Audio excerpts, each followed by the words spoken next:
Football is back, ladies and gentlemen, which now means it's time to get your team's football shirt. But I'm not trying to pay £120 for a football shirt. I'm just saying. But I have found the solution for myself and for you, the lovely audience of the Don Husam channel, with your own coupon promo code. And this is the solution, ladies and gentlemen. All you've got to do is just go to okjersey.com. As you guys can see, all the options are there. Of course, I'm a Liverpool fan, you guys already know. And then this is the shirt. Look how amazing it looks. I'm just gonna go pick my size, and then after that I'm gonna choose the Premier League patch. And listen, I'm too old to be putting any player names on the back, so I'm just gonna get it as it is. I'm gonna click add to cart, view cart, and this is the same thing that you guys do on any website. You proceed to checkout, you fill in all your information, and then after that, coupon code Husam. When you click this coupon code, you get a 8% discount. Enjoy shopping, guys. Bismillah ar-Rahman ar-Rahim. Hello everyone and welcome back to the channel. Welcome to another stream, ladies and gentlemen. We've got a packed house tonight because it's the big one. It's Liverpool against Manchester United, ladies and gentlemen. This is how important this game is. Mike Das has streamed more than Tom Little over the last week, 2 weeks. Yes, as well. Yes. Mike Das has been putting out content, chat. See, this is why when I say subscribe to the boys, I want you to subscribe to the boys. You never know. Mike Das suddenly decided to become a YouTuber, which is great. I think we need more Mike Das's in the universe. Can I give you a prop without you interrupting? Thanks. Just saying, I don't want to over deliver. I'm sorry, I don't want to over promise, under deliver. All right, I've always been under promise, over deliver, under promise, over deliver. If the expectations are low, it's really easy to shatter them. Right? So, when is it gonna end, Jamie? When is it gonna end? Anyway, never.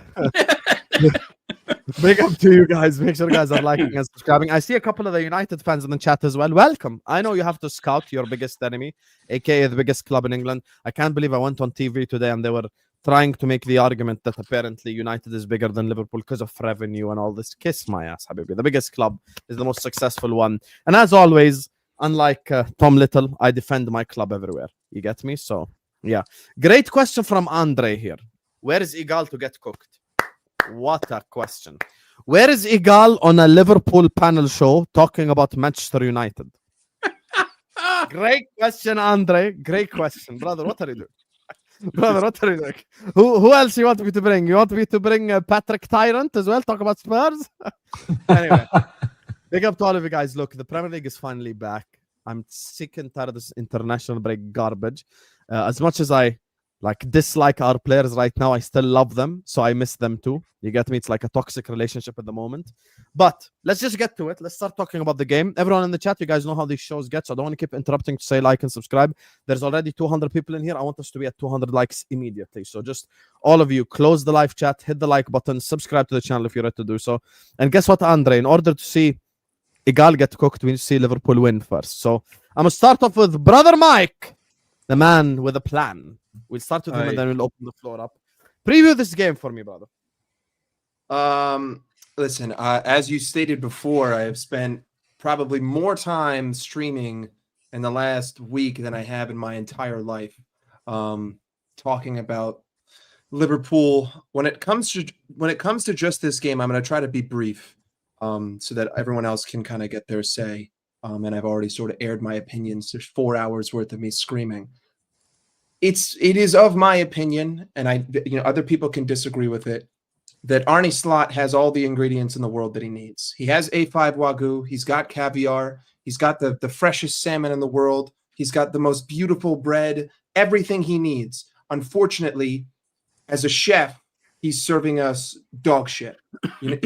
So, to me, he has to figure out how to make it work. I think that there are individuals who find themselves in moments where they fail, i.e. Mo against Chelsea. But when we look at the full 90 minutes, there's too much to not ignore. I think that the highlight here is that Ruben Amorim refuses to change. In fact, he said that even the Pope couldn't make him change. So if that means he's still going to run a back three, fantastic. If I were United, I would just put 4 in midfield. I would stick Mbuemo and Cunha up top, and I would just basically run a mid block, which is exactly what Chelsea did.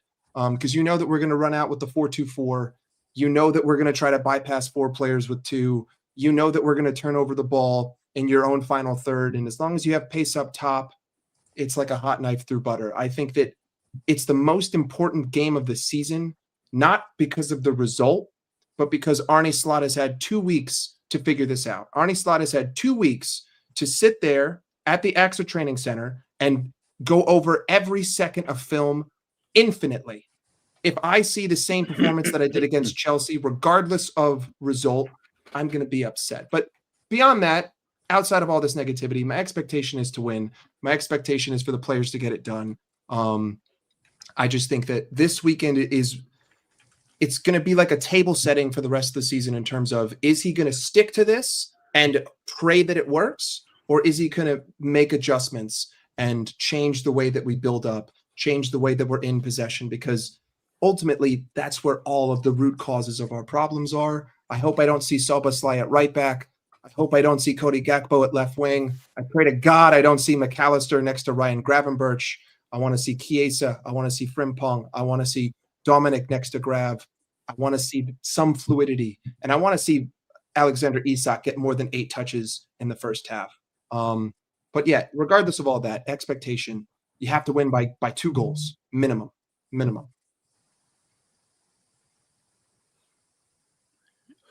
Is it your guys' first time? Why did we have 10 seconds silence there? Because I was sneezing. Talk, Habib, talk. Jamie's too funny. Yeah, we'll go fuck United up. Next. Yeah, Okay, listen. thank you guys for watching. Make sure guys are liking. Guys, talk! What the fuck, man? This is your Liverpool panel show. This is about you. Let K-Mac go. And he's on Someone. Anyway, K-Mac's on mute. Hey, Mac, you're on mute. You're on mute, brother. mute. Blood. Sorry. I kind of agree with what Mike said, to be honest. I'm not going to come here with the stats and the numbers and the figures because that fucked up against Crystal Palace, didn't it, Don? Yep, so I'm not going to do that again. Look, at the end of the day, all of our players have had a fucking brilliant international break. Like, they've all done really well. Loads of goals, assists, man of the match performances by quite a few of them. So they should be high in confidence. Manchester United are dog shit. Like, they really are. Like, they're a horrendous team at the moment. I think Amarim was asked, like, so how do you feel about the fact that you're in form? He said, we've won 1 game. Like, that's not form. That's just them winning 1 random game. I just feel like this is just the time now where you just go, you know what, fuck it. Just play them all.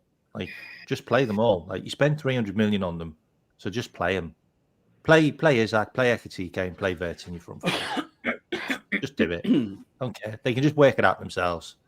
I just think it's just time to just roll the dice now. Like, if Arnie's not going to change anything, which I don't think he will, because of listening to his press conference, he was blaming VAR. He was talking about low blocks. He was talking about teams have changed to play against him now, like they wouldn't, and basically rattling off loads of stats. When you start doing that as a manager, then you start.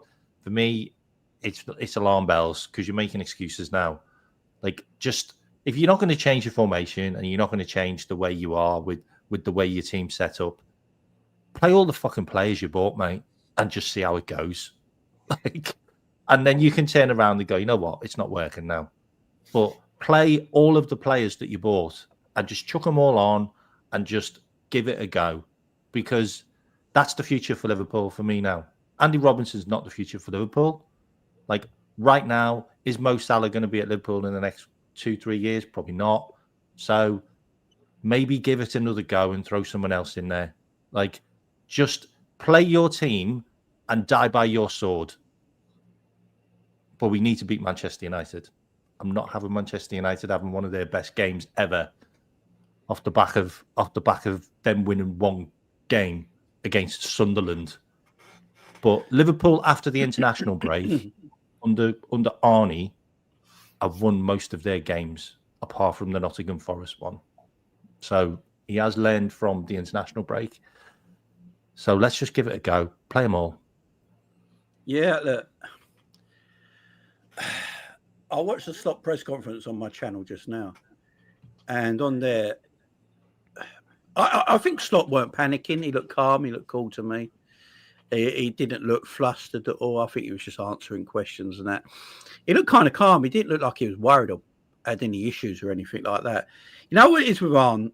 He sees things very one way, and some of the stuff he's saying is true, but and they are factual. But then us as fans want to see him, make changes to that in games in the next few weeks. What he did mention a lot in that press conference is we can't defend crosses. He mentioned it quite a lot of times as well about defending crosses, which tells me that's something he's obviously been trying to work on in training because of the amount of times he did bring it up. So I expect to see that improve in the next few weeks. So I don't expect everything to prove with one game against Man United. It takes a little bit of time. But I need to see a little bit of improvement against United where we are learning. I think the national break came at the right time, if I'm fair. I think the national break came at the right time because I think if we played United after that Chelsea loss, I think we're a bit down, depressed a bit, and could be got at by United in that game. With this international break, I think it benefited Liverpool a little bit. The players went away. They all played extremely well, apparently. I didn't watch any international football. I'm just going by, their ratings they've been getting and people been talking about them. So it looked like they played well, scoring goals, assisting. They've obviously feel a bit better about themselves. They're going to come back now and obviously feel a bit fresher and a bit more like themselves for the Man United game. And they'll obviously be up for it because it's their biggest rival. So, yeah, I think we'll win this game. I think performances will look a little bit better, but I don't think everything will be perfect in one game. It'll have to be the next few weeks where you see the team getting better and better and better. But what I am more interested in against United game is the lineup and what he's going to go with, because he mentioned McAllister quite a bit. He mentioned Alexander Isak has now had his pre-season in his opinion. He believes Isak's now had his pre-season and he's ready to go. He even said in the press conference, we can now start rating Isak from the next game. There were his words. So that tells me Isak's going to play and Isak's going to start against United. And McAllister's going to start and play against United. What does that mean for Szoboszlai? Is he playing right back again? Because I don't see an Arne Slot team at the moment without Dominic Szoboszlai in it. So that's interesting to me. But I do think we'll win this game and performances will get a little bit better. But in team selection, I'm very interested in. I don't know how you guys feel on it. And that's actually a question, and I want to big up to Randy here. Thank you so much, Randy, for the super chat. This is a very important part of this conversation, in my opinion. Evening to the panel and Husam, can you ask Dubs in the chat as well for him for dropping in the super chat? Big up to you. Which front three should start against United? Gakpo, Isak, and Mo with Wirtz in the 10, or Gakpo, Mo, and Ekitike with Max Szoboszlai and Gravenberch midfield 3? First of all, I'm so glad that you phrased it this way, because in my opinion, these are the only two right combinations. You either go Ekitike up top with the 3 original midfielders, or you go Isak with Wirtz, in my opinion. I genuinely don't think there is any other correct answer other than these two options. Anything else, you're just bullshitting. Now, if you want to drop Gakpo, me personally, and we have to reiterate this, because I'd say this on Kopish, if it were up to me, I would start Chiesa left wing 100%. But we all know Chiesa has called Arne Slot a bald bastard in training, so he ain't gonna start. We all know this. At this point, we just have to acknowledge it and accept it. But for me, if it were up to me, I would start Chiesa. And actually, I'm gonna agree with what Jamie said here, to be honest. I agree with him. I think the only time I've called out managers in press conferences, if they've ever said something that's just factually not true. I don't think Arne Slot has said anything that's not factually true. I don't think Arne Slot is waffling. I don't think Arne Slot is feeling the pressure or anything. The only time where I've called out a manager as an example is like where Arteta said that Arsenal gathered the most points over a 3-year period when it was a lie, because it was City as an example. So those are the things that I will only call out managers on. But manager in press conference, I don't care what the manager says. It's okay. Like let it go, bro. Let it go. You get me? Like, there's nothing crazy he said in that press conference, my opinion. Now it's about him delivering on the football pitch, and these are the tough decisions that Slot has to make. And I said this on my stream yesterday. I'm going to get the guys' opinions on it. Look, when Arne made all those signings in the summer, he knew tough decisions will be made. I'm at the stage now where the only two players I'll drop about them, I'll complain about them being dropped, are Van Dijk and Gravenberch. Everyone else on this side for me is droppable. Just find a mixture and something that works. And actually, the Palace game was great practice for the Man United game, because the Palace is like the Super Saiyan of Man United. It's the exact same style, but Glasner does it 100 times better. But basically, like, Glasner does it 100 times better than Amorim does. So now it's on us as a football club, as the manager, as the players, to deliver this Sunday. And me personally, as I've said it 100 times, I'm running back the Atletico team. Just run me back Frimpong at right back, run me back Szoboszlai, Gravenberch, double pivot, and I want Wirtz, Isak, Salah. Personally, Chiesa, but I know Slot is going to go with Gakpo. What do you guys think? Thank you, Randy. I think it'll be Gakpo, Isak, Mo, Wirtz in the 10. I just don't, again. So my view on the game is I definitely think we're going to win, and I don't care what the score is. I honestly don't even care about the performance. In a derby like this, I just want the 3 points. And I think that's how we should be looking at it. I get we haven't performed as well as we want to this year, but this isn't the game I'm looking for like the most amazing performance. If we walk away with 3 and it's 1-0, I'll be more than happy. Let's get the points on the board, and then after this game we can start to build from there.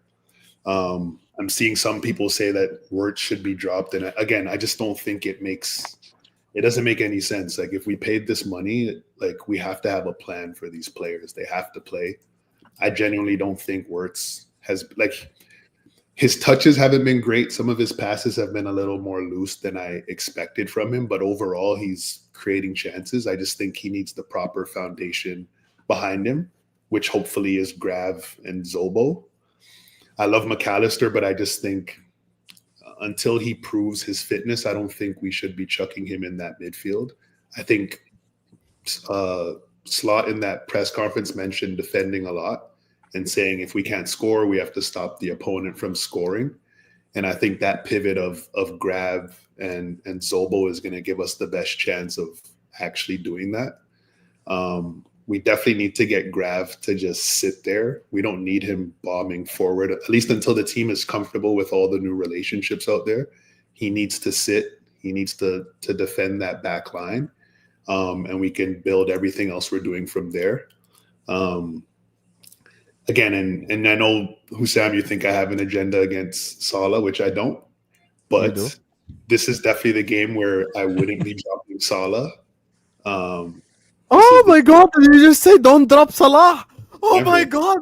Oh my God! That was in the chat for Emeka. Oh my God! He said don't drop Salah. Wow. Listen. I've never said drop Salah, number one, and number two. I think it's okay for me to ask our 400,000 pound a week man to do his job, and I think that's okay for us to ask.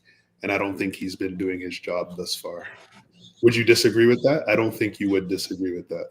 A lot of people have. Well, when I spoke, what did I say? I said the only two players that are undroppable are Gravenberch and Van Dijk. So de facto, I agree by definition. Like, other than that, bro, you can drop anyone you want. And actually, I'm so glad you said Gravenberch and Szoboszlai. You want to know something, Emeka? Actually, Slot has an excuse now because McAllister came back from South America. So he has the excuse ready for him. We could just go like, yo, Maka, you just came back from Argentina. I'm going to drop you. And then you'll be ready for Frankfurt. I'm okay with that. Exactly. And I think this is where we get to see the mentality of the coach too. I think he needs to start showing like he can manage all of these players and all of these personalities. You have to be okay. Like, all of these guys can't play.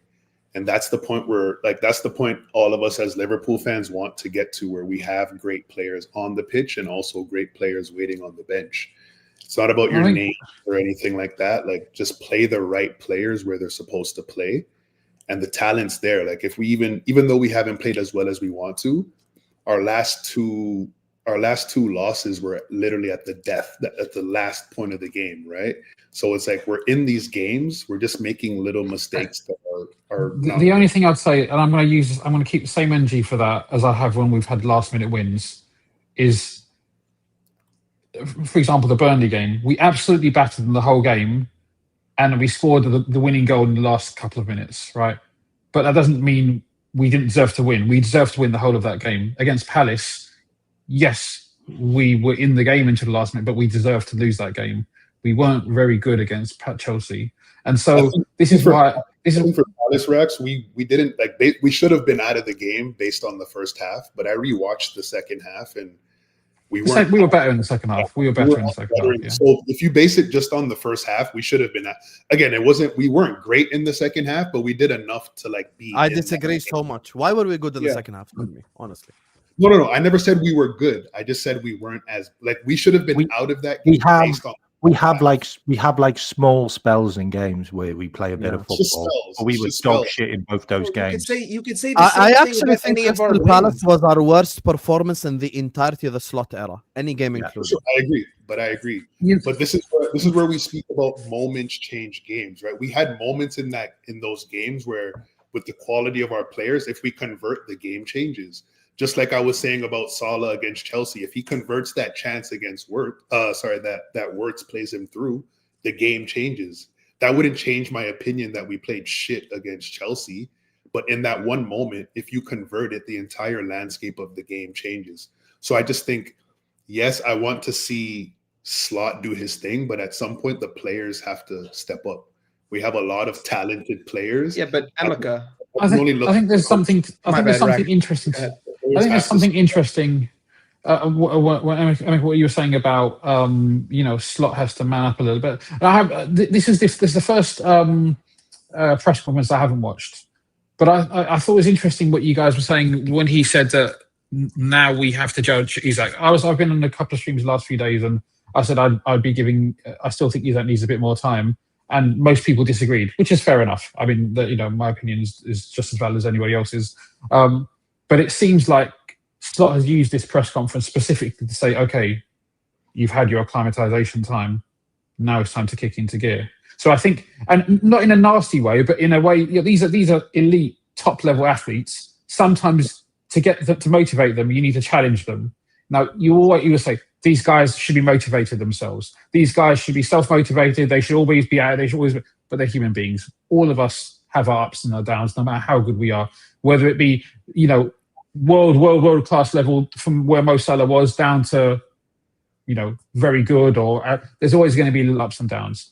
And I like the fact that if that is what he's trying to do to get a reaction out of the team, that he needs to do something. And this is also why I think the result is of paramount importance. Yes, absolutely. But I feel like we've lost a bit of momentum from the wins. The wins gave us momentum, even though the performances, arguably some of them, they weren't as good as they could be. Now I think is the time against our biggest rival, the biggest game in English football, gives it a bit more impetus. I don't think United are not a good team, especially not away from home. But we've seen in the past, and I've mentioned it many times this week, Danny Murphy scoring a curler into the top corner at Old Trafford when we were dog shit and they were winning leagues left, right and centre. So you can't take these. Even last season when we were walking the league, we battered them at Old Trafford, and you come back to Anfield, and we're all expecting us to humiliate them, and then somehow they get a draw. So we need to go into this game with the right motivation, and that's why I also said it's not as bad this year as they actually yes, they're not winning their games, but even if you look at chances created, things they're actually creating a lot more than they have in the past. And they have players on their team now that have hurt us at their previous teams. Mbumo usually plays well against Liverpool. Cunha plays well against Liverpool. They do have Ahmad plays well against Liverpool. So they do have. This is why I say. For me, it's about the players. Yes, Slot, do your job, put them where they're supposed to be on the pitch. But even historically, we were a shit team. But the thing is that the win gives us. But the win gives us a little bit more motivation back. But the performance as well gives us belief in the team moving forward, because we know how talented these guys are. And yes, it sometimes does take longer to gel. Sometimes it can happen more quickly. The conundrum of Isak and Ekitike has yet to be resolved one way or the other. But we know how talented this group are. Play both. And the solution there may well be playing both and deciding where they play, for example. But that's why I need to see not just the win. I need to see the performance, because the performance in the long term is going to get us where we need to get to. Because I still think our ceiling is higher than any team in the league, but we need to start showing it.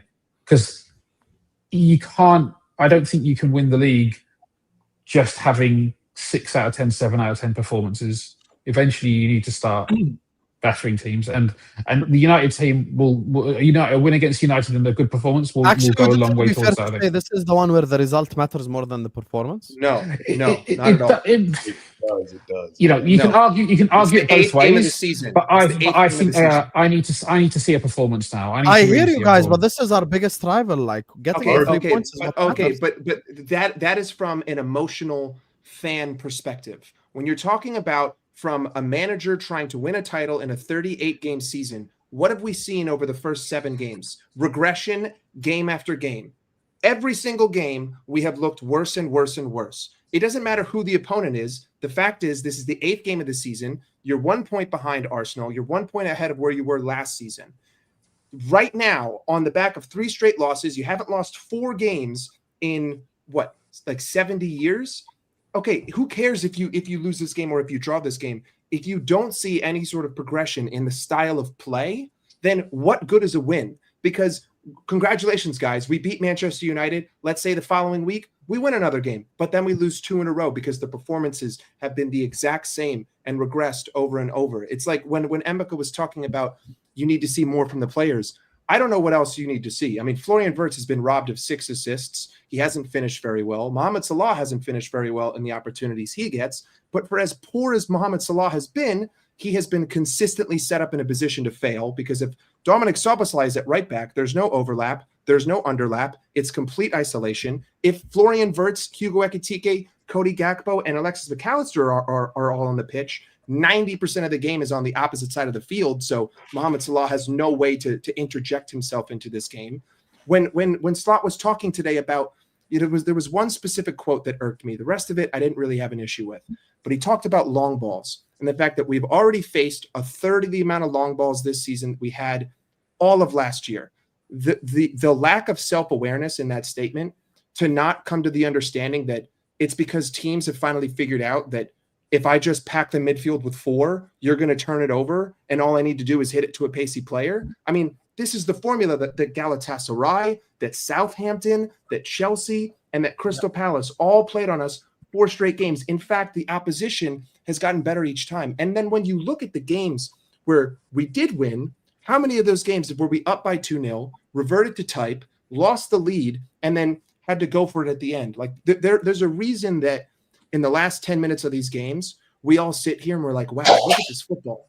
Look at how good we're playing. Because all of the players throw everything that Arne Slot said out the window. It's crunch time. It's time to play football. Do your thing. When these players are told to do your thing, they are unbelievable. I'm seeing triangles everywhere. I'm seeing 1-2s. I'm seeing guys run into space. I'm seeing chance after chance after chance. It's when they're told to slow down, be a little bit rhythmic, pass it back, walk, conserve your energy, don't get hurt. We invite all these problems. We invite the long ball. So to me, I think you're both correct in saying the result is of paramount importance. But my stance is, what good is a win if I can still see the future, right? But again, that's just my opinion. That's the way I'm viewing it, because I want to win the title. I get it. I'm just saying, I think I want to respect the opponent. I get it. United is trash, and I never accept. We shouldn't respect Man United. I'm sorry, they're absolutely garbage. Respect United. The amount of money that's being spent on the amount of talent that we have in that team, we should be bulldozing Manchester United. And I'm sorry, but if he's going to carry on, if he drops Wirtz, that is a big mistake. It's a big mistake, because you're starting to put it into people's heads that you don't trust your £100 million signings. Play Wirtz on the left. Cody Gakpo has been garbage this season. He's been garbage. I know he scored 2 goals, but he's been rubbish. He's had more shots than Mo Salah. He's wasted so many chances. He hasn't supplied anything to anybody because he keeps on cutting inside and blazing it over the bar. So you play Florian Wirtz, because if you look at how Germany play Florian Wirtz and how Bayer Leverkusen play Florian Wirtz, the guy needs space to run into. How is he supposed to operate when he's surrounded by players all the time? And it's too congested in the number 10 position, because guess what?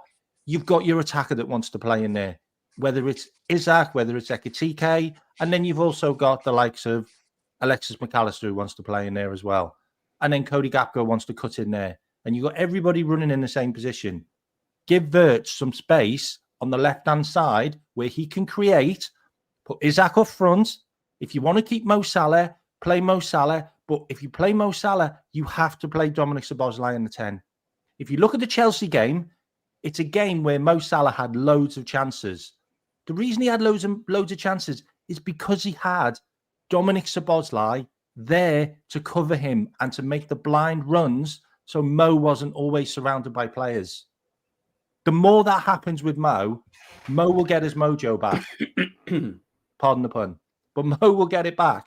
And then he will start scoring chances because he'll have more space and more time and he'll be able to finish. And that's what's going to get us through things. Like, do what you want at the back. Like, I really don't care about our defense. This brings us back full circle to last week's conversation. This brings us like full circle to last week's conversations. Every single one of us is talking like about one or two guys, and we're just all talking about separate people. Which now, like, this is why for me it's just on Slot. If Slot, by the way, I want to make something clear. If Slot does what's right, we win this game easily this Sunday. Just do what's correct, Slot. That's it. I don't think this is the game for Bradley. I don't think this is the game for playing the three midfielders unless you want to go with Ekitike up top. But guys, if we want to win this league title, we need Isak 20+ goals this season. Like, I really need Isak's goals this season. And but in order to score, he has to touch the ball. And that's not necessarily his fault. Would any of you consider dropping Gakpo and playing Ekitike left wing? No, because Slot said it today. He says Ekitike is the number 9. Yeah, I don't want Ekitike on the left wing. I just think you have to play Wirtz there. You know what? I would like to see it. Just we have, and I personally I would like to see it. So, yeah. Yeah, I think he can play there, honestly. And I think eventually he'll have that moment where both of them play and it'll be like a light bulb moment.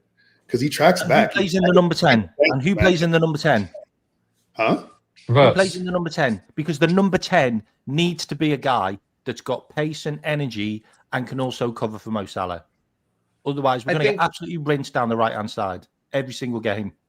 I don't want to be like overly Ryan critical. Gravenberch has literally said that he wants to get forward more and he wants to score more goals. He literally said it himself. And Arnie Slot has encouraged it. Like he's your defensive midfielder.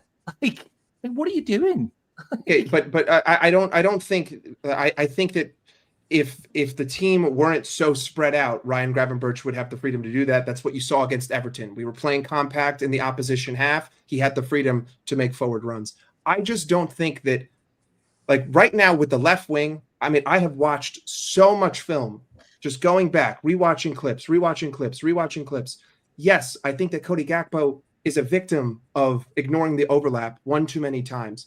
But at the same time, I also think Cody Gakpo is a victim of cutting in and not having anything else to do but shoot.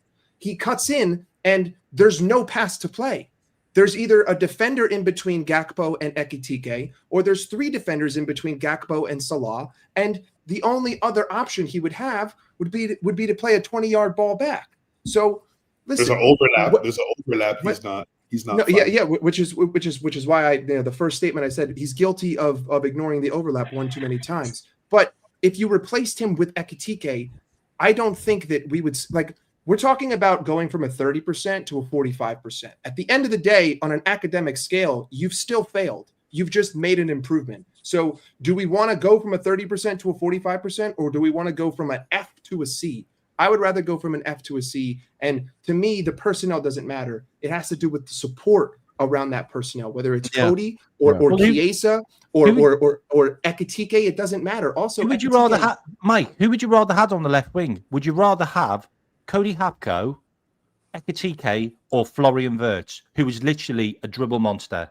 Like he's literally put him in space. He will take it down the wing. He will put a cross in. He will cut into the box, and he will. I'm gonna shock you with my answer, K-Mac. Wirtz is the least favorite for me out of the three playing left wing.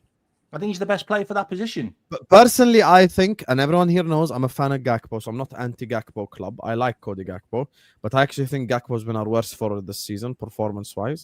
So I would say Gakpo. I would rather test the unknown with Ekitike. Just try it, test it, and if it works, it works. If it doesn't work, it's okay. I'd go Wirtz left wing is actually my least favorite one because we don't have the long ball outlet.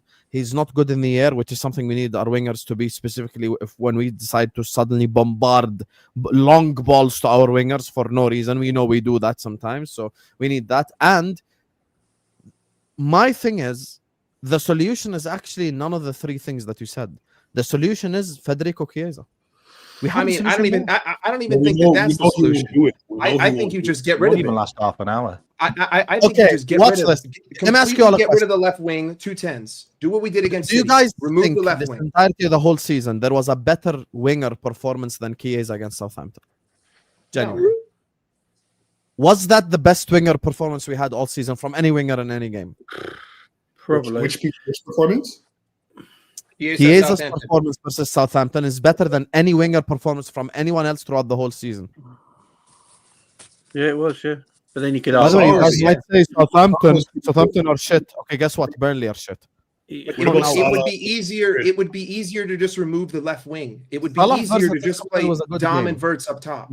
That would be the easier solution. Go Isak, Salah, and a midfield four. Play a box. That's so much easier than sticking Wirtz on the left. We did that against Paris. Yeah. Oh, in the second half, right? No, in the whole game. No, in the first half. Yeah. I never wanted us to do box midfield. Did you guys see Kate?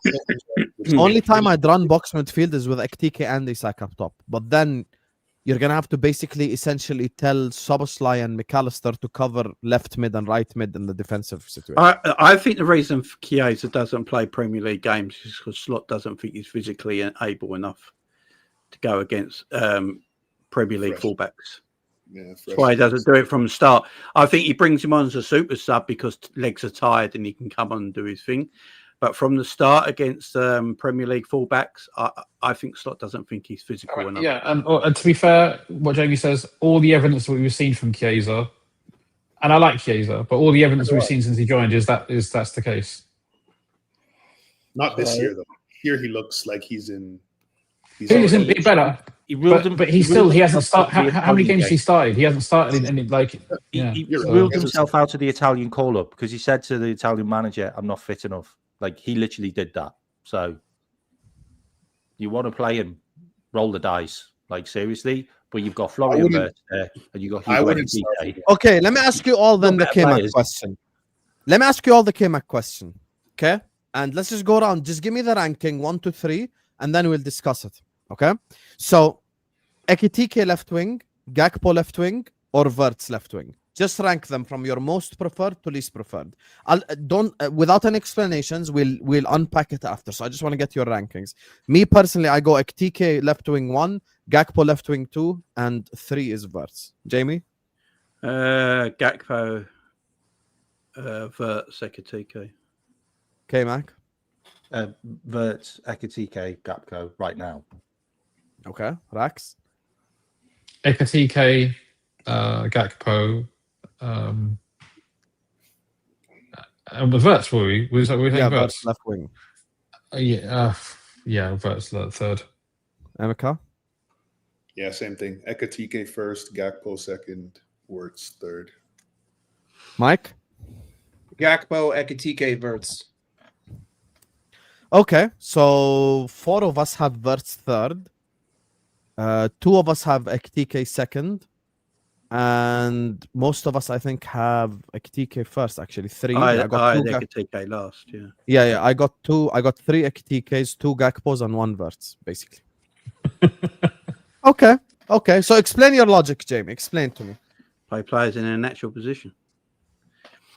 Gakpo's a left winger. If I look at all the people in our squad, he's the left winger in our squad. So Gakpo's the left winger. I mean, people keep complaining about players being played out of position, then we want to play players out of position just to fit them into the lineup. Sort of contradicts ourselves, don't it? So, you know, if he's going to play with a 3 up top, you know, you've got to play the people in their positions. Cody Gakpo's a left winger. He's not in form. Neither is Mo Salah, but they could hit form in one game and then none of us are talking anymore and they carry on. You know, I actually think Wirtz against Man United's going to get more freedom in that central of the pitch because Man United have got no legs in their midfield. Yep. So I actually think he's going to get more freedom in the central areas more than he would play in the wing areas against a wing back and a covering midfielder. So I think it'd be better to play Wirtz centrally against Man United than Cody off the left. Ekitike has obviously played left wing, I think, 7 times in his whole career. I don't know how many of them are starting out there. I do understand everyone's thing, though, because I'm the same. I do want to see Ekitike and Isak together.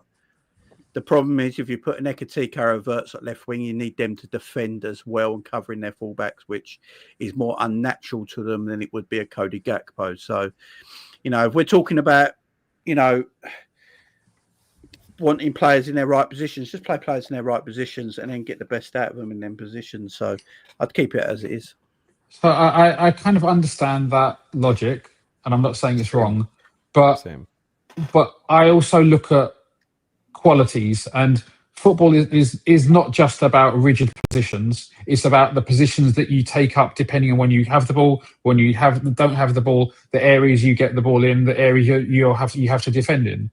So, for example, if you played Wirtz out on left, you could do, but Wirtz, even when he's playing centrally, spends a lot of his time close to the left-hand side. Last season, we had Diaz playing up front. Obviously, Diaz is not a striker, but he quite often doubled up on the left-hand side. So we had Gakpo and Diaz both attacking down the left-hand side, and then the opposition defenders didn't necessarily have anyone to mark. It was a little bit akin to Firmino, not quite the same, but so I think if you've got the attributes and you have the IQ, you can use your skill set as and have different starting positions, and where you end up may still be your natural position. Ekitike could start off the left. Some of his goals in the past have come with the obvious example. Henry is a striker, was arguably the best striker in Premier League history, but he picked up the ball quite often on the left wing. But he ended up in the central positions. So I just think Gakpo this season, and I'm a big fan of Gakpo, hasn't been at his best. One-dimensional is the word. One-dimensional. That's 2 words. That's 2 words, but yeah. The reason why I'm saying Wirtz on the left-hand side, all right. The reason why I'm saying I knew Alex was going to say that. Is not because Florian Wirtz is a natural left winger, okay? That's not the reason why I'm saying Florian Wirtz on the left-hand side. I'm saying Florian Wirtz on the left-hand side because it takes away all the other players that are in his way when he's in the number 10 position. If he's on the left-hand side, Cody isn't there. If he's on the left-hand side, Dominic Szoboszlai is in the 10, and he's not going to be on the left-hand side. And then if you're going to play Isak, you could tell the guy, get in the box, because look who's going to find you, Florian Wirtz. How many assists did he get last season? What was it, 16? 16 assists last season? The guy can find people if he has space on the ball to operate. That's the reason why Florian Wirtz is not working right now for Liverpool like he has done for Bayer Leverkusen. The guy's got no space to work in. He's completely surrounded by either his own players or the opposition's. What is he supposed to do? Give him some room to work and watch him cook. That's what Wirtz is about. Like, has anyone actually watched Florian Wirtz play football before? Because I don't actually think people have watched him play. Because if he's completely surrounded by loads of players, he can't do anything. Just like every other player. He's not Lionel Messi. Like, there's only certain players that operate in spaces where there's loads of players around you. Florian Wirtz is not like that. That's not the main problem that Florian's been facing. Able to turn, or not even have to turn, and run with it. At the moment, he can't do that with Liverpool. Can't do it.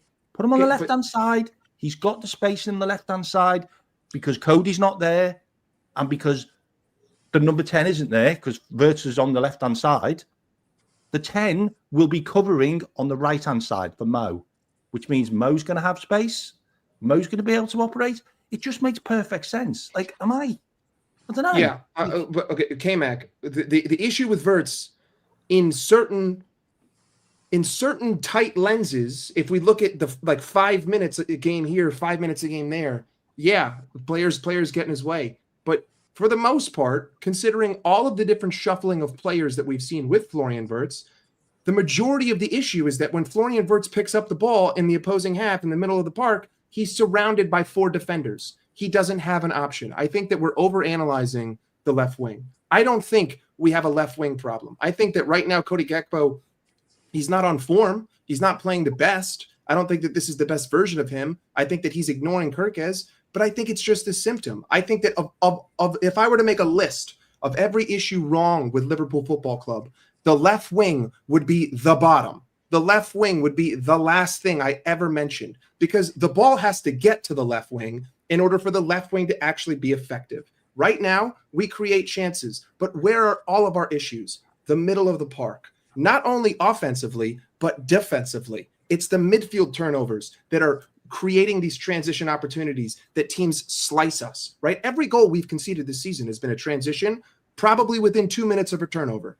To me, the left wing, it's so inconsequential. Like, if you put Florian Wirtz there, who's going to occupy the center of the park? Is he of the same high technical quality? And does he have the ability to be surrounded by 4 defenders? The answer, 100% no. At the same time, whoever gets to the left wing, even if they have the overlap, how many other options do they have other than cut in and shoot? 9 times out of 10, none. I can either play the overlap, but if the fullback doesn't bite, I can't play the overlap. Therefore, I have to cut in and I have to take a shot. That's what Cody Gakpo does. If we want to sit here and we want to say, we miss Luis Diaz, that's great. But guess what? Luis Diaz being in this team makes a 5% difference. Marginal, completely inconsequential, because the root of the problem is in the buildup.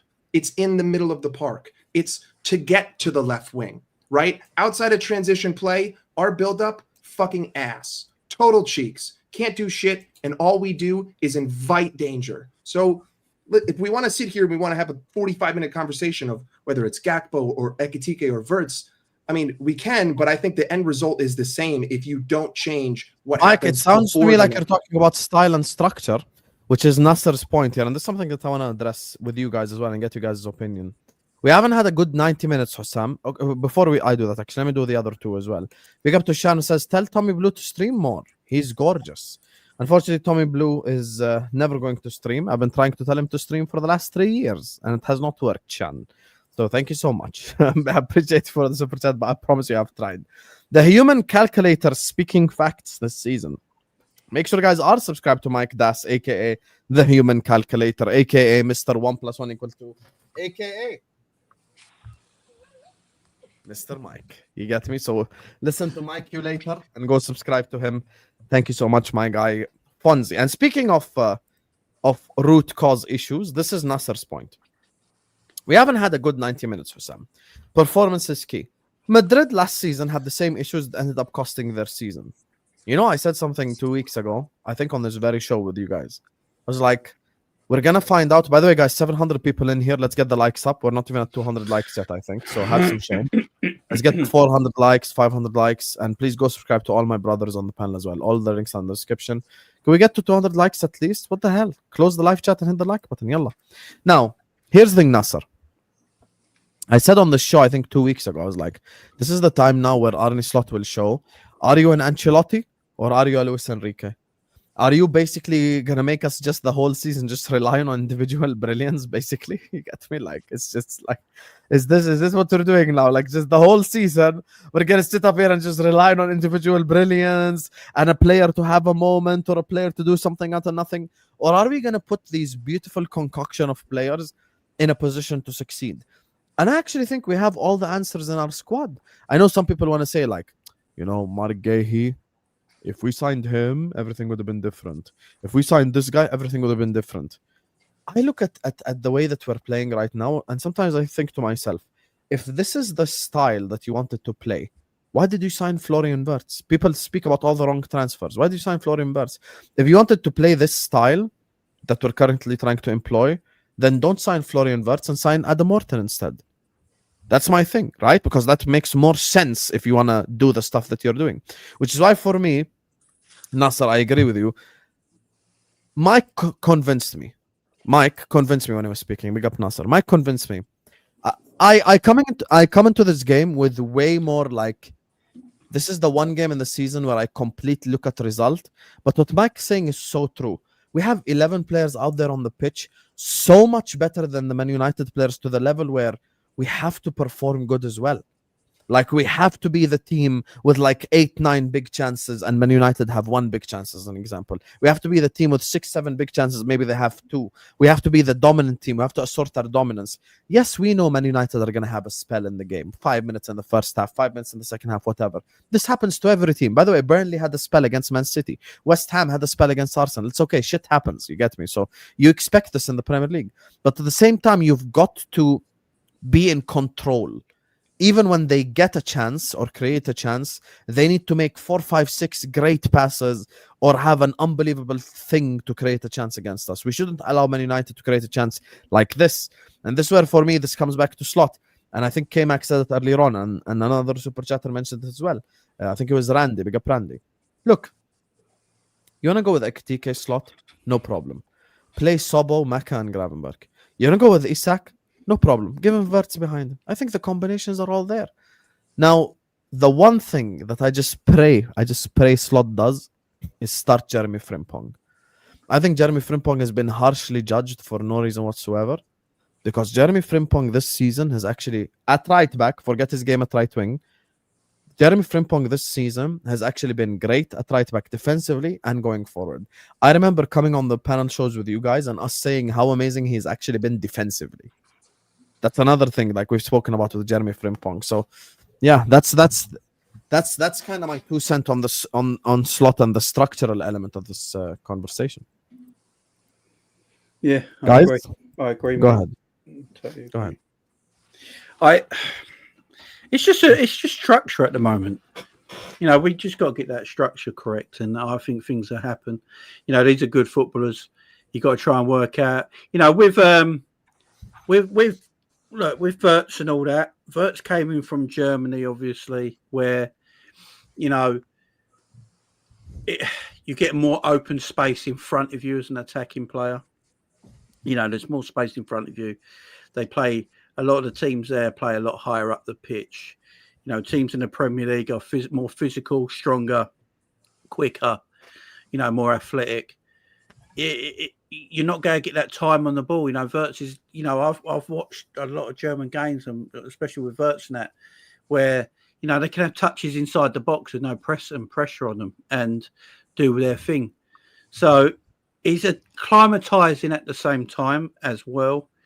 You know, he is a midfielder that, you know, likes to drift to the left-hand side. There's no doubt about that. But I've also seen him absolutely cooking the false 9 position as well, you know, for Bayer Leverkusen. The thing with Bayer Leverkusen as well, they did play wing-backs, obviously, which makes the pitch a lot wider. So if you're making the pitch a lot wider, that attacking creative player has obviously got more areas of the pitch to get in between the lines and, you know, and things like that, and have more space on the pitch. At Liverpool, he's not having that at the moment. He's just climatising and getting used to the way everyone moves and how everyone plays and the passes that people see and the passes people play. He's got to get used to it. The thing is, though, I don't think Wirtz has been as bad as everyone says he has. I think he's not been. I'm not sitting here saying he's been great and outstanding. And my God, well, I can't believe what I'm watching, sort of thing. But I do look at it thinking, if he's been here to be creative, if people are actually taking the chances that he sets up, he's almost doing his job. You know, we've all said it. He should literally have 4 assists already this season. 4 assists in 7 games for a number 10. It's not too bad, if you ask me.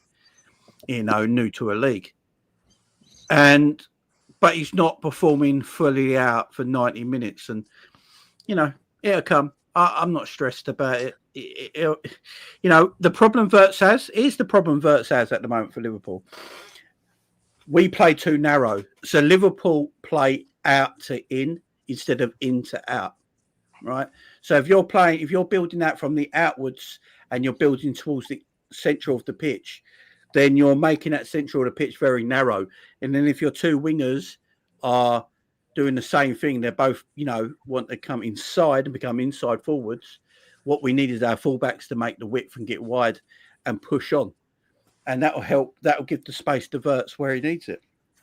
I just think it's a structural problem at the moment. And once that structural problem sorts itself out, these players are clicked. I'm not too worried about it. We're 7 weeks in, 7 games gone. I'm cool, man. I'm relaxed. I'm not worried about Wirtz. I just feel sometimes. Wait, sorry, 1 second. Jamie, you're not worried. If we lose this Sunday, then what happens? Yeah, if we lose this Sunday, it's an issue. If we lose this Sunday, I promise you. We lose this Sunday, it's an issue. The conversation is different. At this moment in time, before the games happened, I ain't worrying at the moment. We'll talk about that when the game's finished or whatever. This is the thing with football. Football is a humbler. We don't know what's going to happen in the next few weeks. Liverpool could go on a massive winning streak. Liverpool could win the next 5 Premier League games in a row. And then all this chat is put to bed, and we're looking good again and confidence is back up and we're not having these conversations. Same thing it is. We could lose United and lose against Brentford. And we lose United, we're going to invite you all on Sunday again. Discussions have to be made, but right now I'm not too concerned. I'm really not. We're so bad. This game's also at Anfield. So hey, big up, legit. Just quickly, big up everyone who saw me today on Super Sport. Big up to all the people in Africa, East Asia, and the people in Australia as well. So big up to everyone who saw me on TV. A lot of people were sending me snaps of it and stuff. So I appreciate you guys. I cooked Clinton Morrison and Will for claiming that Man United is bigger than Liverpool. You ain't gonna make that claim in Big 2025. Sit on the floor. You get me? I cook them both.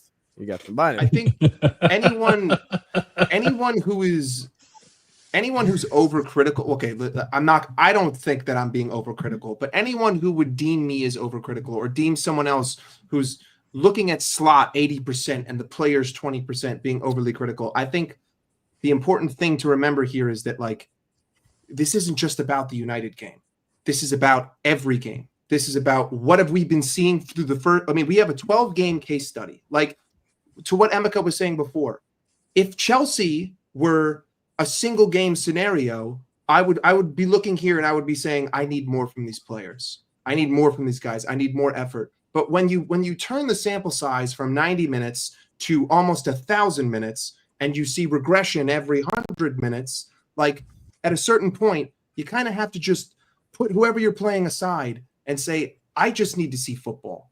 I need to see congruency. I need to see off-ball movement. I need to see some sort of reminiscence of some kind of plan and some kind of vision. Because as a Liverpool fan right now, I genuinely I don't know how Arne Slot wants to play.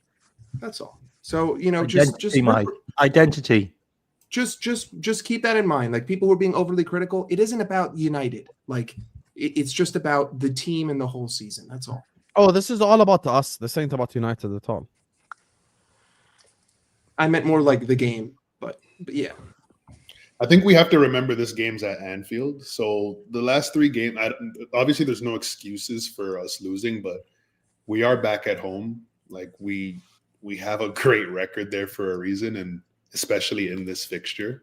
So honestly, a worst case scenario for me I don't see us losing. I could see worst case a draw, but I think I don't have the same concerns as everyone else personally, just for that specific reason. I know the crowd's going to be into it.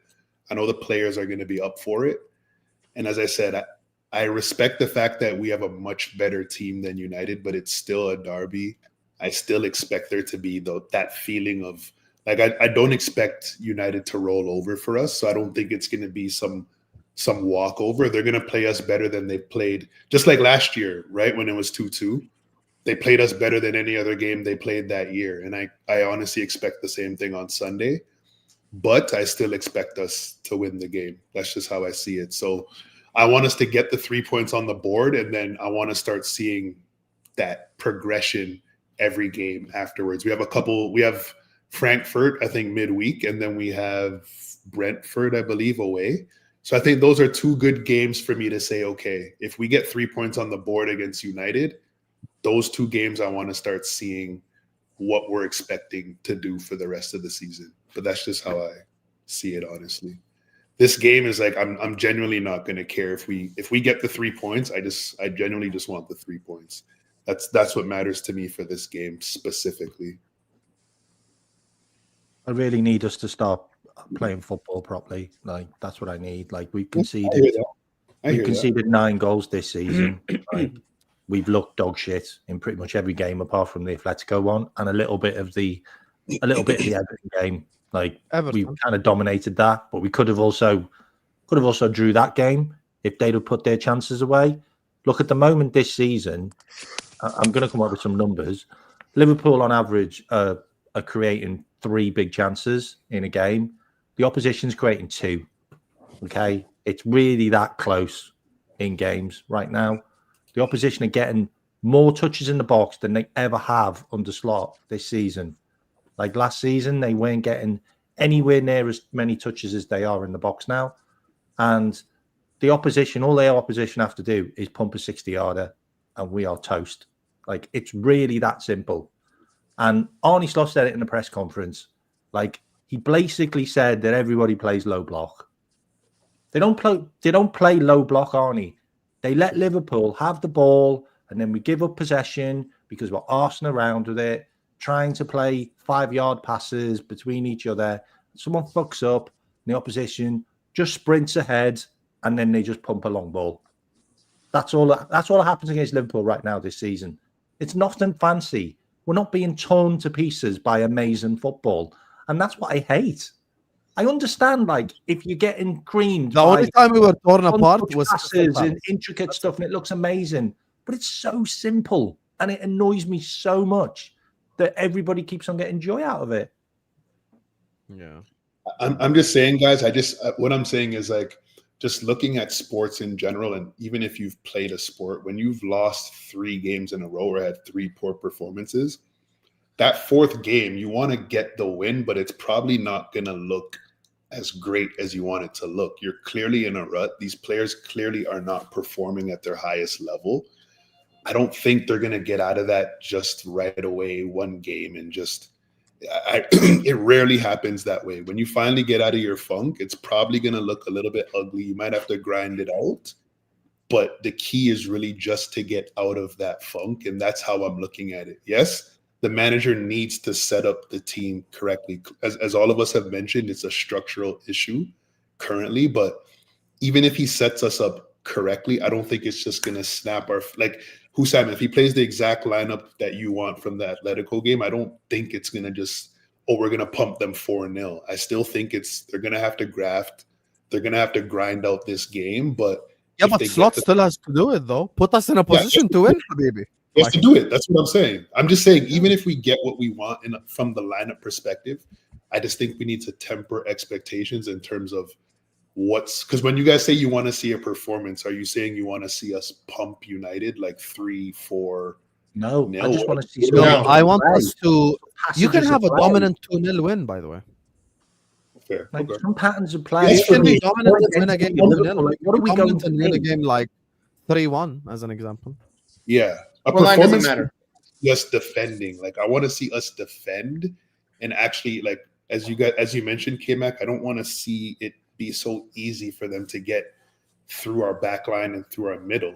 And then if we have the talent where we should score eventually. You just answered your own question. You're like, so what do you mean by performance? You just described it. Defend properly, dominate, control the game. What you guys mean, like, because it was starting to sound like we're expecting to pump United, and I generally don't think we're going to pump them. No, like, I think they're a slightly better team than we're giving them credit for. Like, they actually have been creating a lot of chances. They just don't finish them.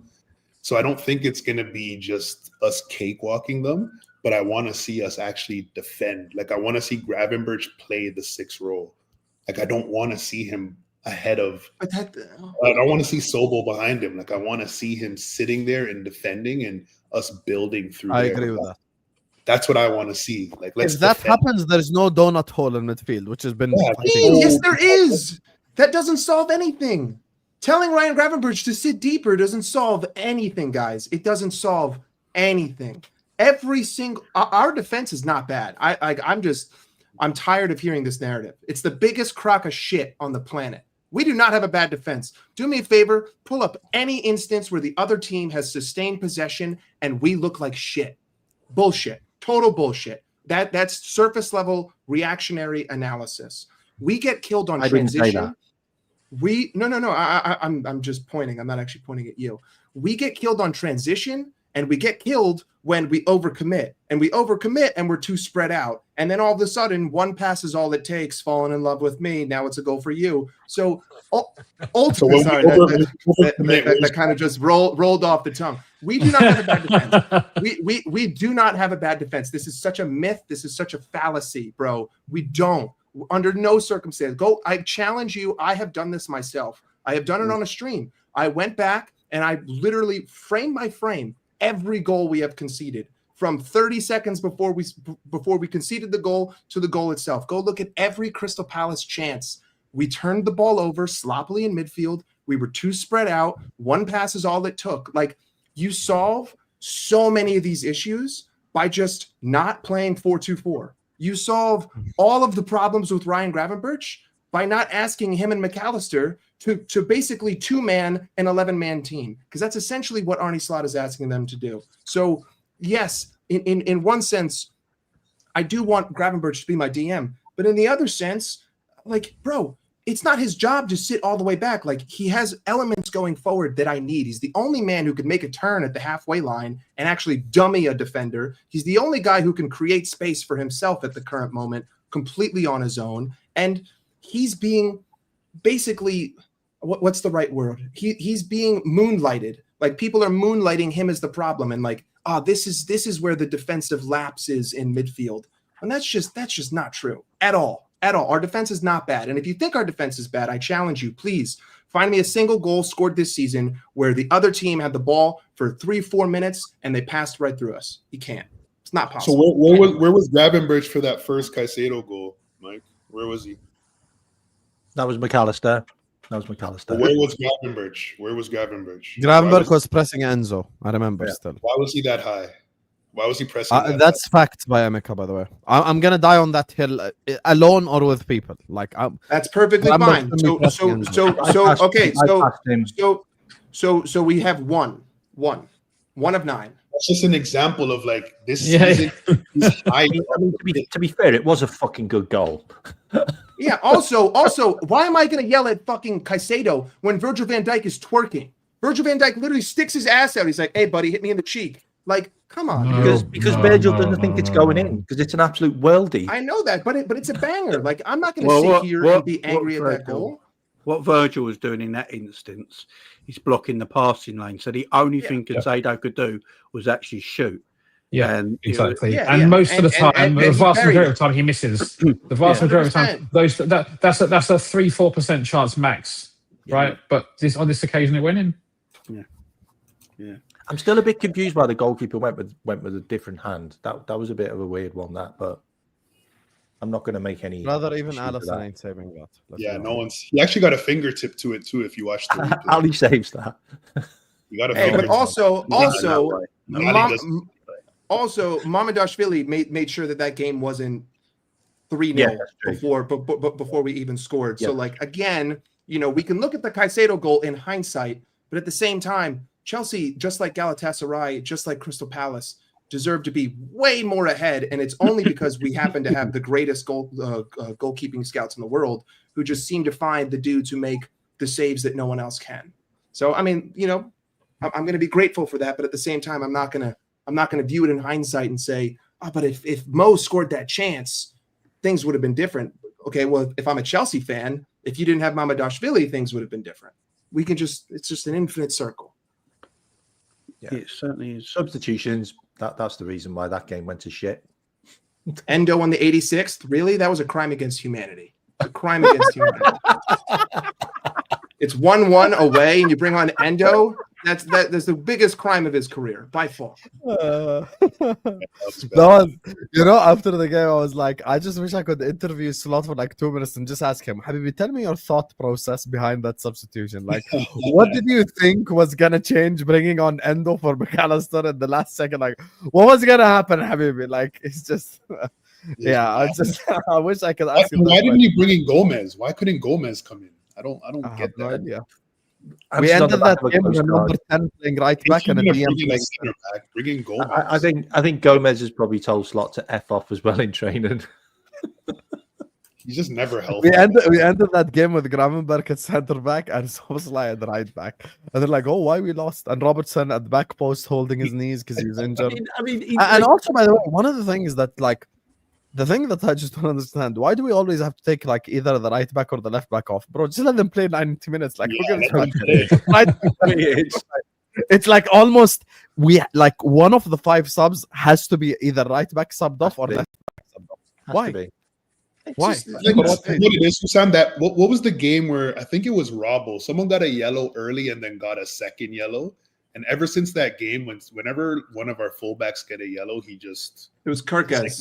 It was Kirkes had a yellow early. Yeah, Burnley away. Oh yeah, Kirkes had a yellow early. And he was Bradley gets the yellow. They're off. Like which is ridiculous. Ridiculous. Ryan Gravenberch can get booked in the first minute of the game, and he stays on the whole game. I mean, I just got to make all the tackles. My only thing is why, if you spent this money on Frimpong but you don't want to play him, why didn't you just go out there and buy a left winger and just say fuck the right back? If Soboslai is going to be my right back and left wing is struggling, why did we even? I mean, I listen. I hate doing the whole transfer talk thing, but it's just like at the same time there is an element of just there's a lack of consistency in the guys who are playing in the Premier League, not Champions League, not Carabao Cup, like guys playing in the same position every week. Like it doesn't make any sense. We can't do ring around the rosy at right back. We can't do ring around the rosy at the left-handed 8. We can't do ring around the rosy up at left wing, with considering the fact that one of them is 16 years old and 2 of them weren't even at the club last year. So, I think that with consistency we will see improvement in the system. But the issue is, do you have faith in the system? I also don't get like what's happened to this guy that used to just haul players off like last season. Do you remember when Quonset and he didn't really play that badly for me, but he dragged him off and everyone was like, whoa, he just makes those kind of decisions now. Now he's playing players and they are genuinely shit all game. And he plays them all game. And then he'll play them the next game. And I'm like, what are you expecting? Like, you expect him to suddenly be any better? Like, they've been crap all season, but you keep on playing them. Take some balls and just go, get off. Like, you're garbage right now. You're benched. Simple as that. Like, get the next guy on because you've got good players, but you just won't play them. Like, but K-Mac, some of those players who are playing poorly, yes, they're in bad form, but some of those players are also good players. It's not like we're taking bad players off. Well, you're suggesting we take off good players who maybe are not in bad, maybe in bad form, or maybe being not used to the system, or whatever the case may be. Honestly, I don't think this is an easy thing to solve. And actually, I think probably the best way, maybe there are some tweaks, but to some extent, the players have to work it out themselves. The manager is there to facilitate that and make it easier, but I don't think it's just down to individuals. If it was, then I think it would be an easier problem to solve. I think the only player he doesn't really take off is Salah.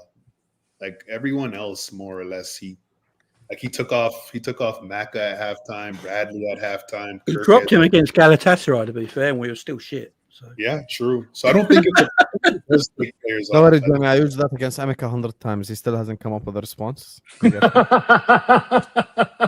the time, I've made that same statement for Emeka minimum 100 times, and he had no response. Husam, I have no issue with Salah. My issue is... Yeah. I have no issue with Nunes. I agree with you. No issue with Nunes either. You're correct. Loads. I just want him to perform. He's not defending anymore, so if you're not defending, we expect you to score when the ball gets to you. That's all. You're not defending anymore, right? And we're allowing you not to defend. We're allowing certain. He isn't not defending anymore. He didn't defend last year either. Yeah, no. Mohamed Salah has never defended in his life. In his life, Sadio Mane was the defender in our own space. It's actually false because Mane didn't defend either. I still remember Mourinho's press conference when we beat them 3-1. When Mourinho was like, "They remind me of my Porto team. They leave Firmino, Salah, and Mane ready for counterattacks." Both of them never really defended like that. Wijnaldum covered the left-hand side and Henderson covered the right-hand side. They defended high up the pitch. That's what they did. They defended high up. Let me just read this quickly because surprisingly, Emeka made a good point. Let's stop conceding early. Gravenberg should sit a lot more. Verts doesn't need him to be that high. You know, when Mike was speaking, I was like, okay, you're saying that Gravenberg maybe pressing Enzo isn't the main issue there, and it's all on McAllister to stop Caicedo, blah, blah, blah. Now I'm thinking to myself, okay, if we sign the number 10, and this is Albert's point, which I agree with, when you sign number 10 like Florian Wirtz, what's the point of giving your DM license to roam forward? There's none. Like, what's actually the point? Give me one benefit of it with Wirtz on the pitch. Wirtz off the pitch like Everton, I get it. But with Wirtz on the pitch, what's the point? I think he's waiting for McAllister to be fit again. I think we see a massive difference when McAllister and Grav play week in, week out. But McAllister roams into Wirtz's position as a number 10 all the time. Watch. No. At the best, they just sit there. So I think do it anymore. I think that's what they're waiting for. He's trying to use Grav because McAllister's not available right now to join the attack. I think when McAllister's fully fit again and he's playing a few games in a row, I think them two will just sit a little bit more. You know, at the moment, you need... when McAllister's playing, McAllister and Gravenberch have got quite a relationship when they know one goes, one stays. The thing with Szoboszlai, I love Szoboszlai, but he's so attack-minded, Szoboszlai likes to leave his position. It's very similar to early days of Steven Gerrard, and it's Rafa Benitez, Gerrard says this himself, that showed him how to be a midfielder. You know, Steven Gerrard back in the day used to vacate his central midfield area too much. You know, Rafa played him on the right-hand side to play more defensive players in there to stop any kind of counter-attack through the middle. And it taught Stevie how to be a better midfielder. Then when he went back centrally, he was better for it. I think that's what our issue is at the moment. Szoboszlai, as much as I rate him, vacates that central area too much. Gravenberch at the moment has been told that he can join the attack, so he's vacating that central area too much. So if your fullbacks, if your wingers are not going to go backwards, and your two midfielders at this moment in time are joining the attack, we're leaving ourselves too isolated in wide areas of the pitch. And if you look at most games Liverpool played this season, the attacks come from long balls diagonally over the top into wide areas of the pitch because that's where all the room's at. We don't really get played through the middle. We get played through out in the wide areas. And that's why Slot kept saying today in his press conference constantly, we have got to stop the crosses from wide areas of the pitch. So it's obviously saying he must be thinking about and trying to break down how to stop that. So, yeah, that's it, man. Fair enough, Jamie. Fair enough. Guys, we get to 300 likes. I'll play a clip from it. I can't post the whole thing as a copyright infringement, but I'll get like a 30-second clip of it where I'm on the screen, so it wouldn't get recognized by the copyright machine that it's on TV, basically. But get us to 300 likes. We're currently at 200 likes with 700 people watching, and I'll play you guys a part of it where I cooked, Clinton and Staffy and Will for saying that United is bigger than Liverpool. So 300 likes and I'll play you guys a clip. Jamie, after everything you've said, I'm interested. What's your lineup for Sunday? Don't tell me what Slot will do. I want, if Jamie Phillips was manager, what would your lineup? Jamie's lineup, eh? So obviously Marma in goal, Kirkes and Frimpong in my fullback areas, Konate and Virgil, Gravenberch, McAllister, sitting, Szoboszlai, Wirtz in the 10, Cody Gakpo, Isaac, and Salah. That'd be my 11, man. Did Jamie Phillips just drop Soboslai? Yes, I was to the bench. I think we need. So where Man United can be pretty strong is in the wing back areas because they've got pace in them areas of the pitch. I think someone like Frimpong and Kirkes can, especially with Frimpong on the right, because he'll go on the outside more and he cuts in. Like Conor Bradley likes to join the midfield. Frimpong likes to keep himself nice and wide. I think that will benefit Mo Salah more as well, and it'll benefit Wirtz more as well. So I'd play Frimpong, and it's also because of his recovery pace. If they are playing that free and they're play counter attack, that's what Man United go play. They go play counter attack, try and expose the wide areas with pace. You got Frimpong there who won't get caught out of his position as much. So yeah, I'd have Szoboszlai on the bench. I'd have Chiesa on the bench. I'd have Ekitike on the bench. Joe Gomez on the bench. Curtis Jones on the bench. It's quite a strong bench, man. Quite a strong bench. It can change the game as well. You can bring Curtis Jones on to give you a bit more control in midfield if needed. You can bring Ekitike on if it ain't working for Isaac to link up the play a little bit more. Bring Cody on maybe to go off that left-hand side. Chiesa, if you need him. So, yeah, that's how I would go about it. I'm looking at to attack Man United from the front straight away. As soon as that whistle blows, we should be on top of them. Their midfield, hasn't got the pace and hasn't got the legs, hasn't got the stamina. We've got to invade their territory, basically, and keep in their territory.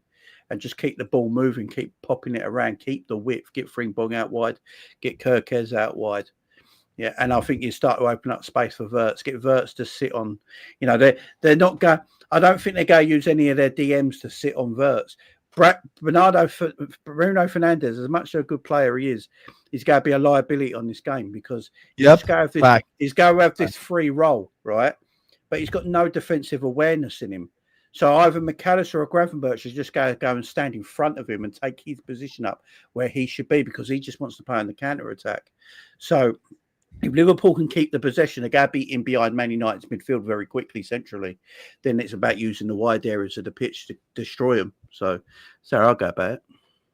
I'm going to ask every single one of you the same exact question, so get ready to answer. You got me? Because Jamie broke it down there really well. He gave us his starting 11. No safe-ass answers. I don't want what Slot will do, what this will happen, blah, blah, blah. Forget predictions. I want what you would do. Big up Jamie for that. I agree with a lot of what he says. Big up to Albert quickly. He says, Gravenberch and Wirtz simply get in each other's way. But that's managerial instruction that we need to end. This has never been a thing. Like Gravenberch, and I think actually it was Jamie who pointed this out in the summer. Gravenberch, when we're defending, would drop as the third center back basically and be between Van Dijk and Konate and help them out. And now for some reason he's like the third attacking midfielder. Bro, like nobody trying to see that with all due respect. We get it. He's gonna get goals every now and then, like he did against Everton. I'm okay with Gravenberch getting 0 goals from now until May as long as we control games. Big ups, Albert. Anyway, same exact question, K-Mac. What would K-Mac do? So, obviously, Mamadashvili, goalkeeper. Then you've got Kirkes, Virgil van Dijk, Konate if he's fit. If he's not, then it's Joe Gomez. And then you play Frimpong. You've got your double pivot, Curtis Jones, Ryan Gravenberch. You've got your 10, which will be Dominic Szoboszlai. Left-hand side, Wirtz. Up front, Isaac, because I don't know whether Isaac's going to be any good coming off the bench, if I'm completely honest. It's not really something he's used to doing. And then on the right-hand side, Mo Salah. Simple as that. So what's your explanation for your lineup? I think Curtis Jones gives us more stability. Like the guy never gives the ball away for a start. Like his pass completion is elite. It's like Pedri's. Like look at the numbers from last season. And I also think Curtis is making the right decision in games more. And I also think that he's got a point to prove as well. Like I'm not sure why he hasn't played, to be honest, because when he's played, he's been really good. And it's against the Manx. Like, we need a Scouser. Like, we need to have a Scouser in there. So get him amongst it. And I think the fact that Kirkes and Frimpong have got loads of pace, hopefully we can push their wing backs back because they have got good wing backs in Dogu and Dallo. They provide a lot of width for them.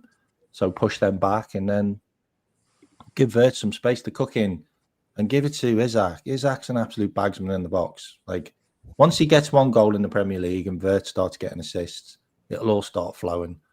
And Mo's on a high because he's just qualified for the World Cup. So Dominic Szoboszlai can be his shield and give him some space, and Mo will probably score some goals. He's got like 20 GA against Manchester United. Like 13 goals against them. Like, Mo knows how to score against United. And fuck him, do him at Anfield. 2-0, 3-0. Let's go. Big up. Go. Emeka, same question.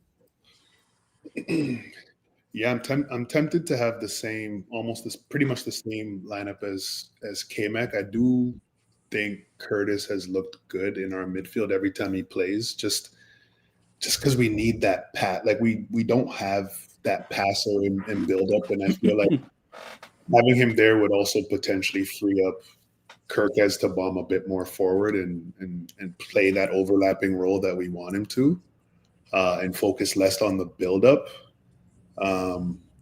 But at the same time, for a game like this, I just can't see us dropping Dominic. So I'd probably go the exact same lineup. So Kirkez, VVD, Konate, Frimpong.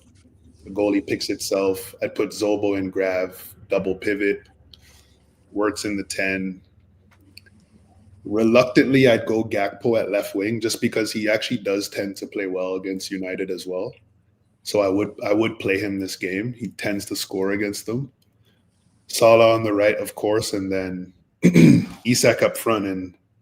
And on to the point K-Mac made, the coach needs to get into the player's head now. Like, we have to start punching that ball up to Isak. Like, every time I see him in our team, it reminds me of I forget which United player said it, but it was when they signed Van Persie.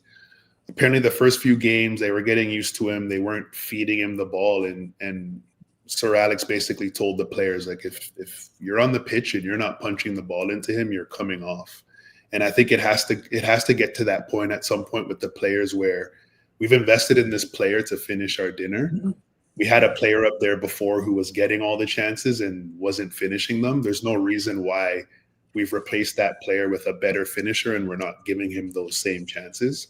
I think Mo is still the guy, but Mo was very much a playmaker last year as well. We need to put Mo in a position where he can be feeding Isak those same balls that he was feeding Nunes last year.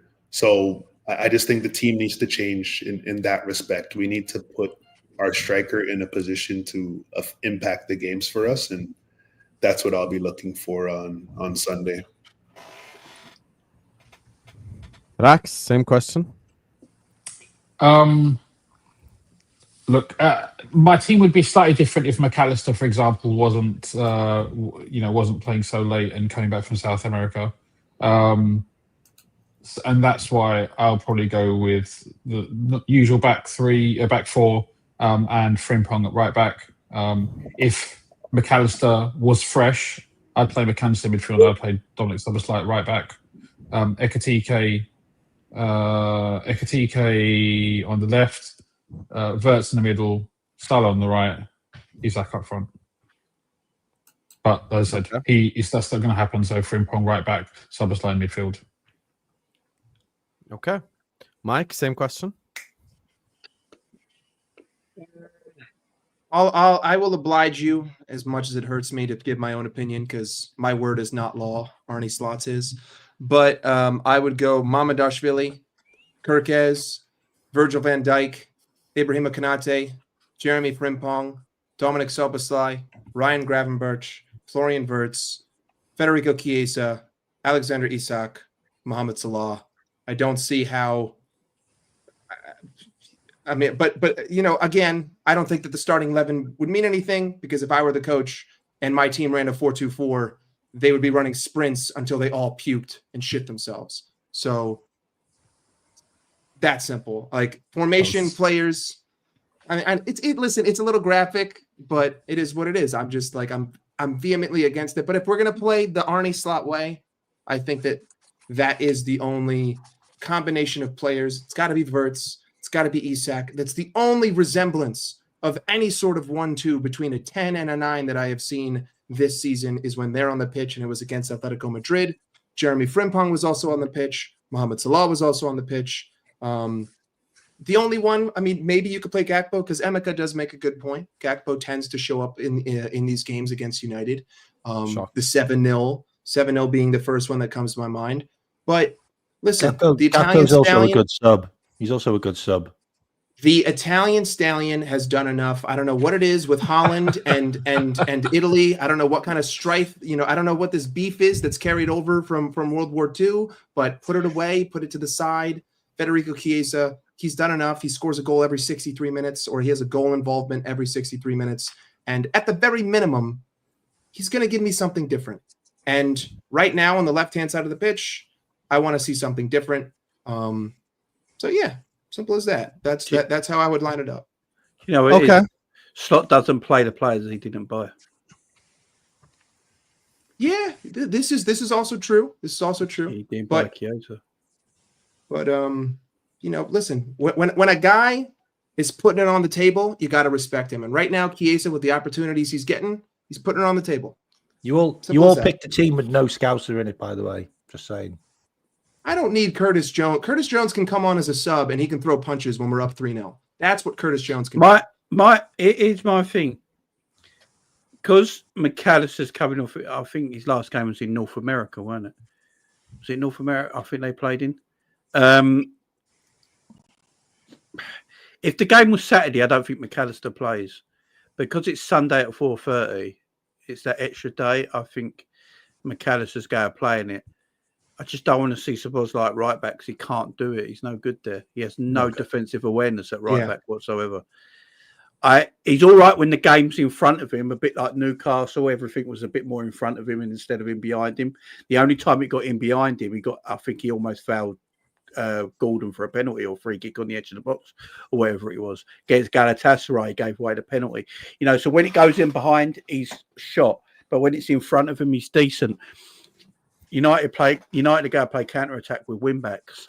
So they're going to try and play in behind him. So for me, Szoboszlai can't play right back. And I think McAllister plays because I think Slot thinks he's like the brains of his midfield. Gravenberch plays. And Wirtz is going to play because he's a £100 million player for Man United. You play him in Man United games. That's what he's here for. So he's definitely playing. So Szoboszlai, for me, sits on the bench for this game. It'd be the first time this season I think he's been rested. But he sits on the bench. I just don't want to see him at right back. He gives me nothing at right back. Zero. Unless you're going to build from Szoboszlai and let Kerkez then be Kerkez that we've seen at Hungary and for Bournemouth, and he's just going to fly up and down and give you the width on the left-hand side, and you change it and build from Szoboszlai from the back, then maybe, but I don't want to see it. Do you guys think Slot will go Szoboszlai right back though? Unfortunately, yeah. No. Unfortunately, yes. No. I think he will because of the pace of the wing backs. No. I think he will because he's proven that he doesn't want to change. He's throwing his head at the brick wall until the brick wall falls. I hope I'm wrong, but based on the sample size of the last 5 games, the man hasn't rectified anything. So why would I just all of a sudden expect him to rectify it after 2 weeks? For all I know, he was sitting on his ass for 2 weeks doing nothing. I need to see that. So he has to do something to change my current perspective because the thing with playing Szoboszlai at right back though is that I think he's the best on the ball because of the fact that he's been a midfielder before. And if we want to improve, we do lack Trent's build up. And I think of the 3 options that we have, of the 3 options, yeah, sure. But that's fine. That's fine. But that's fine. But when the ball's in defence, what's Wirtz going to do then? Trent was already in the back line, so that's why it made it easier to when. But Wirtz is not going to drop back to right. We like playing out from the back, don't we? To be fair, we like playing out from the back. So he does. That was the whole point in changing the whole system. It's partially the point. It's partially the point, K-Mac. It's partially the point. It's not the whole point. because he's not going to be able to do it. Can't pass the ball either. He's not like a 60-yard guy. You can't put it on a dime to another guy. He doesn't do that. We don't play any of that football anymore. To be fair, when Szoboszlai shoot shit. Yeah, I mean, I think his range of passing, it's definitely better than the other two from what I've seen. I think that's why. I think that so. Out of all the right backs, I think Rak's right. That's why Szoboszlai has been playing right back, because of his passing ability out from the back. Frimpong's not a great passer, and I think that's why Conor Bradley does play, because Conor Bradley can build up. Like lately when Szoboszlai's played a lot deeper, he has found a longer passing range, ain't he? When he's deeper on the pitch, he has a bit more freedom to find them balls over the top. So I don't know. He definitely wants to build out from the back. That's why I put Gravenberch at centre back when he needs him there to build out. Ultimately, Slot has to find the solution. As I've said before, and I'm sure most of us agree, like, there are no excuses this season. We have to win the league. If we don't win the league, it's a failure. And it's down. And this is we're champions. That's the scary what I'm saying is, I think it is Champions League. I genuinely do. Like, if you listen to some of the interviews off Virgil and Mo and Slot, they talk about winning the Champions League a lot and not the Premier League. It is a bit of a weird one. We have to win. We have to go ahead of Man United now with this team. We have to. Don't spend 450 million. You've got to build on it. Like, you can't go backwards. Yeah, absolutely. And I want Salah to get one more Prem before he leaves next summer. And Virgil and Ali, 100%. No, Virgil's not leaving next summer, but Salah will. Yeah, he is. Virgil will go next summer as well, man. Right. I think Virgil stays. Why would Virgil go? Why would Virgil go? No, that's why we're looking at Schlotterbeck. My God, don't get me started. I don't want to ever hear that name. I don't ever want to hear that name. Why would Virgil go, though? Why would he go? Yeah. I don't get that. I don't think Virgil's going. The thing is that there'll be good money on the table for we're getting side. Yeah, there will be. We don't trust you guys. We don't need to worry about. Listen, we just spent £500 million, and £500 million can't figure out how to win 2 games in a row. So maybe we should not think about spending another 250. I don't know about you, but to be fair, I keep saying this though. We didn't buy these players just for 7 weeks of the season. We bought them over their contracts. So for sure. That's one thing we've got to be wary of. You know, I keep saying footballers are humbler. Liverpool could go on a 5-game winning streak quite easily in the next 5 games, and the players are called great again. So these players have been bought for the future, and you look at their age ranges as well. They're not bought for right now. We didn't really, apart from Isak's like a ready-made player because of his age. Even Wirtz is 22. Do you know what I mean? So a lot of these players are quite young that we bought. They're here for the long term, the next 2 or 3 years, 4 years. Or 4 years, I would say, easily. And we're going to build around them. So when people talk about transfers next season, what we need, I understand it, because they're going to be built around the new players that we've been brought into the football club. So, yeah, the years ahead are exciting. Yeah. Okay, guys. My lineup is exactly as the Atletico one. And if we do that, I think we beat them 3-1. That's my honest thoughts. But regardless. I've got 5-2. Oh, first. Yeah. I appreciate all of you guys. Thank you guys so much for giving us. Sesko didn't score that goal, Don. Oh, listen to me. It is what it is. As long as we get the win this Sunday, I'm happy, man. I'm not built for this losing life the whole time. Regardless, big up to all of you guys. Make sure you guys are liking. Make sure you guys are subscribing. Every single one of you guys. Like, share, comment, subscribe. Go check out all the guys on the panel. Mike Das, LFC, K-Mac channel, Liverpool Chats TV, and all the links are in the description as well. You get me? So go subscribe to every single one of them. We're gonna redirect you guys over to Famzone TV. They're live. Just go tell them Husam raid in the chat. You get me? Just one quick thing. Obviously, it's an exciting weekend ahead, but it's also been an exciting week, and I think we should all give FSG 15-year anniversary. I know Husam will back me on this one. I will. No, I'm just kidding.